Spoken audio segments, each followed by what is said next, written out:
Today, I'm going to talk to you about boundaries.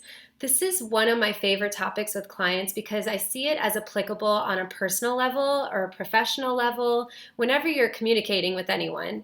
So, oftentimes, we are on autopilot and we're reacting or we are imploding and taking things personally. And that's when we notice that things escalate in relationships, or we'll feel that the person is shut down, or that we're not having effective communication. There's a lot of conflict. So hopefully I'll be able to guide you with that today. This is going to be a roadmap around that. So we're going to start off with some visuals and then go into some descriptions around boundaries and feelings. And then lastly, I'll give you a couple of one-liners to keep in the back of your mind when you are out there and trying to communicate and apply all of this.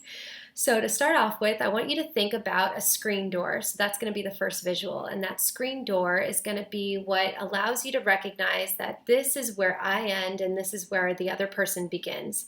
So my feelings, my thoughts, my opinions, this is how I see the world, my own body language, that you're recognizing that that's where you are, and then allowing yourself to recognize that the other person has their own perception of the world, their own feelings and thoughts, and that they may not necessarily match. The second visual is around this experience with your hands. So you have this as your protection boundary, and this is your containment boundary. So your protection boundary is protecting you from information that's coming at you. So that could be the other person's perception, their feelings, their thoughts, nonverbal. It could be body language. It could be tone of voice, difference of opinion. So you're protecting yourself from that information that's coming at you. And you're able to recognize, I have a right to my opinion, but I'm going to hear what they're saying, or I'm going to see what they're doing. And one thing that is helpful to keep in mind is to have the one-liner of, that's interesting that that's what they think or feel, or that's interesting that that's where they're coming from. So you stay in a place of curiosity. The second visual is your containment boundary. So this is you filtering your information and how you share it with the world. So you have a right to your own opinion, your own feelings, your own thoughts, and you're recognizing how to deliver that effectively, or you're aware of your own body language, your own tone, your own way of expressing that, so that you don't cross that boundary. And so we always want to maintain respect regardless of what the communication exchange is. So if you're able to have that containment boundary, you are filtering it in a way that you're still able to have your own opinion and you're true to what you believe or what you're feeling, but you are mindful about how you're expressing it. Okay, so now it's how to actually apply this and those one-liners and little tips that I think will be helpful for you guys. So to keep in mind, first of all, the 8 basic feelings. So the 8 basic feelings are anger, pain, fear, shame, guilt, joy, passion, and love.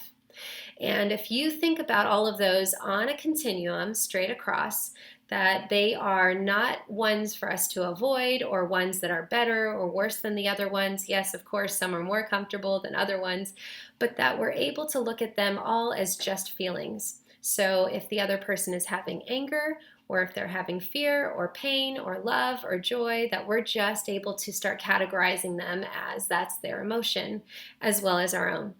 Okay, the second thing to keep in mind is how to take in the information with that protection boundary. So keep in mind the one-liner of, that's interesting that they think that. And so that keeps you in that place of curiosity. So as you're hearing your friend say their difference of opinion, or they're expressing anger with you because of something that you did, or anything that is coming at you, or that facial expression or tone of voice, you keep in mind that they have a right to their way of seeing things that may not match mine, and that it's interesting that that's where they're coming from. So it allows you to have a little bit of that empathy and possibility for resolution, or being able to have that connection with them of, hey, I don't see it the same way, but I get you. I get where you're coming from. Okay, so that's your protection.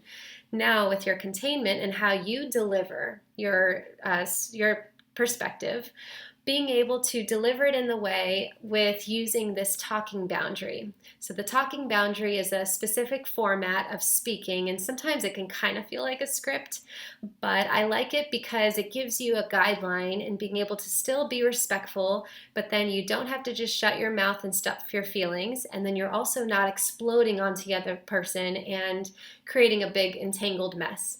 So you start off with these 4 points. It's data, feeling, thought, and preference. So that's your guideline. The data is starting off with something objective.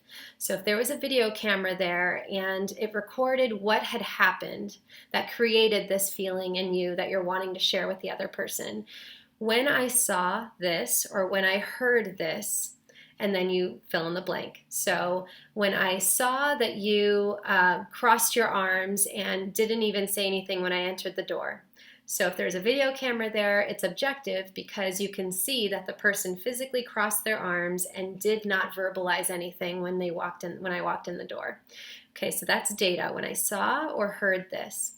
Then you follow it with your own feeling. So remember the 8 basic feelings and keeping in mind that you just stick to those emotions and you don't follow it with your interpretation there or your thought. You just stick to those feelings. So when I saw you crossing your arms and you didn't say anything when I walked in the door, I felt anger and I felt pain.